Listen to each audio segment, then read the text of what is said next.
My name is Mayank Garg. My name is Kunal Shah. And you're both students? Yeah, we're both students. I just graduated and I have a year to go. Okay, graduated from? The University of Michigan, Ann Arbor. I graduated with a computer science degree. And what about you? What are you studying? I'm going to be studying design at the University of Michigan. Okay. I'm 1 year. So there's this interesting app that you've developed for the iPhone, DoGood. Tell me more about it. Well, DoGood starts with a very simple idea. What if 300,000 people did a simple act of kindness today? For example, pick up a piece of trash. One person does it, it's very insignificant. But if you give that power to 300,000 people on their devices, you suddenly have a movement in place. And we wanted to hand that social responsibility directly to the user on his device. So how does it work?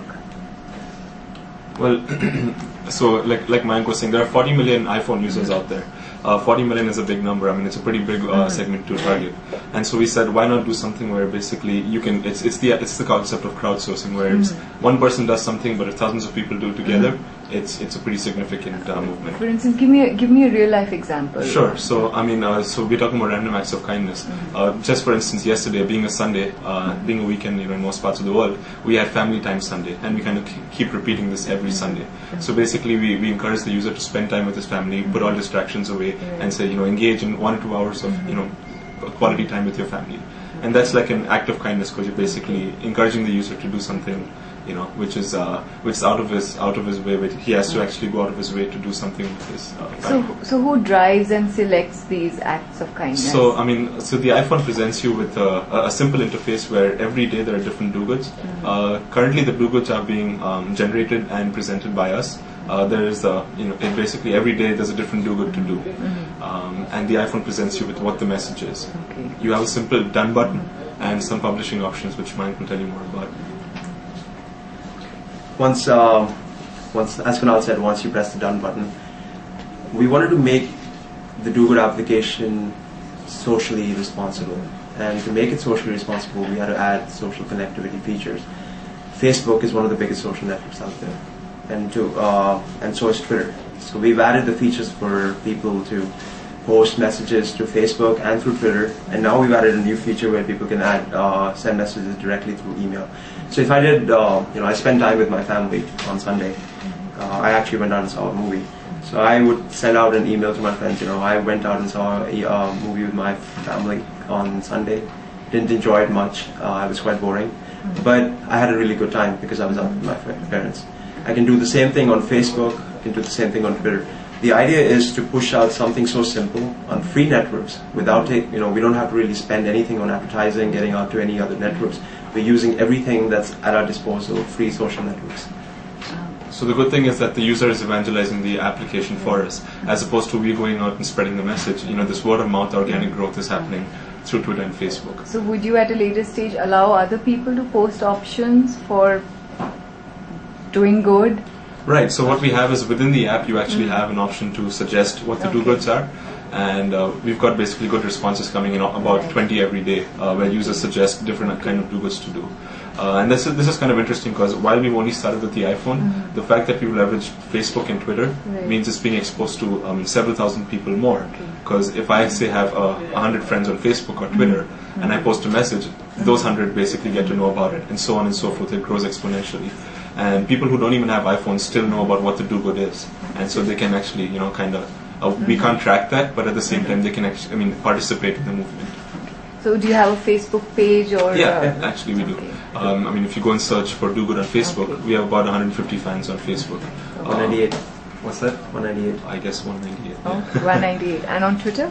Do you have a Twitter page? Right. So, what's interesting is DoGood basically started off, for us it was a Twitter phenomenon, because the only way that we marketed the app was through Twitter, and we were kind of totaling up how many people, it's hit between 60,000 to 100,000 people have been exposed just through Twitter. Well, there's no page on Twitter, but it's very easy to follow what's going on through search.twitter.com with DoGood. What was the idea behind it? Did you start it with some sort of eventual commercial benefit? Do you plan to use this commercially eventually, or advertising, or what was the idea? I think for us it was, it's our first application. Okay. So I think for us we wanted to build something that would get us a lot of exposure instantly in the market. Everybody builds time-wasting apps. You know, people build flashlights and rulers and levelers, but no one has really built an app that's altruistic for the iPhone. Nobody allows people to do simple acts that will, you know, make somebody's day better. We have hug a friend today.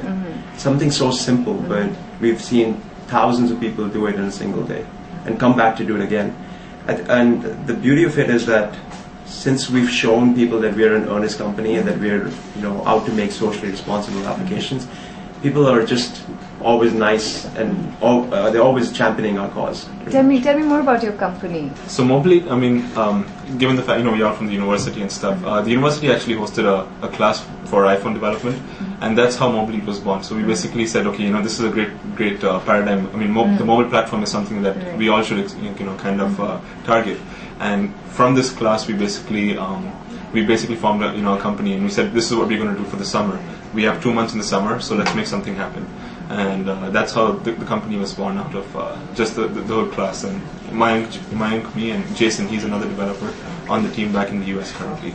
So have you seen business increase because of DoGood? Well, absolutely. We've seen a lot of people have approached us for contract work. We're looking at it, sifting through it, trying to see, you know, which product should be our next product. At this time, I think we've seen the success of DoGood. We've seen what we can do, and I think we want to take our own projects and give them, you know, show them the light of day, rather than go down the track of contract work. Though contract work is very, very lucrative, and, you know, it might bring us a little bit operating revenue. I think we have a lot of ideas in our mind that we really want to take out to the people, and this base that has built up through DoGood, I think we want to push out more applications, more ideas to people. So are you looking at applications for just iPhone or other devices? So I mean, you know, it's basically any mobile platform. But we started with the iPhone because it has the biggest market, and at the same time, while it has the biggest market, you can also consider the store to be pretty saturated. There are 65,000 applications out there. But as Mayank was saying, you know, like, we could either do something which is run of the mill, come up with a game or utility tool, which pretty much, you know, a lot of people have come out with 65,000 of them, or we could come out with something which is innovative, which basically talks for itself. It's known as the purple cow phenomenon, which basically Seth Godin is a guy who speaks about it, where the product should speak for itself, and that's something we were trying to target, where we don't have to sit, you know, and basically market our product. If it's innovative and if it's different enough, you know, it'll basically stand out for itself. I heard you've been covered by quite a few prominent publications. Forbes, New York Times, CNET, and even TechCrunch basically linked us recently. And what about international organizations? So we've been approached by quite a few organizations. We actually ran a campaign for Mandela Day. Nelson Mandela's birthday is celebrated on July 18th, and in his memory this year we partnered with the Mandela Day Foundation, where we asked people, members of DoGood, to give 67 minutes of their day to a social cause. And fortunately, we had about 800 to 900 people show up for the day, and I think that's the beginning. We're seeing some form of movement here. We're seeing that, you know, charities and organizations are coming to us to say that, you know, we have an idea here, you know, we want a little bit more exposure. Maybe your application is a really good idea for us to get that form of exposure. It's basically a platform where you're getting a lot of eyeballs. Like, I mean, you know, the app, we can show you the app, but so far about 95,000 people have, or 95,000 DoGoods have been done. It's almost approaching 100,000, and it's only been 2 months. So I mean, it's, yeah, right. And I mean, at the same time, the other thing that you got to think about is doing charity. Like, I mean, we all working, we all doing our own thing. You cannot take out 5 hours out of it every day to basically do charity, right? But if I can do something for 2 minutes where I know I'm feeling part of a bigger cause, say it's something as simple as use less paper today, or, you know, be conscious about the amount of paper that you use. We had about 1,500 people do that DoGood, and like, you actually feel, okay, 1,500 people use less paper today, which means it's a big difference. So like, sitting at home, I can take 2 minutes out of my time and actually feel part of a bigger movement or a bigger cause. So where do you plan to take it from here? Well, I mean, the bigger it grows, the better for us, and that's yeah. We would, I mean, in the near future, we would definitely like to see it come on different platforms. Cross-platform support would definitely increase its appeal and take it out to more users. I think the prominence in DoGood only comes from the fact that more people should be doing it. mean, we do talk about, what if 300,000 people did it? So until we don't hit that number, I think we're still short of our target. And how do people get in touch with the two of you if we have a few of our readers who are interested in what you're doing? Sure. I mean, you can visit our website at www.mobil33t.com. It's pronounced as Mobley, but spelled as I said. And there's more information on ways to contact us on the website itself.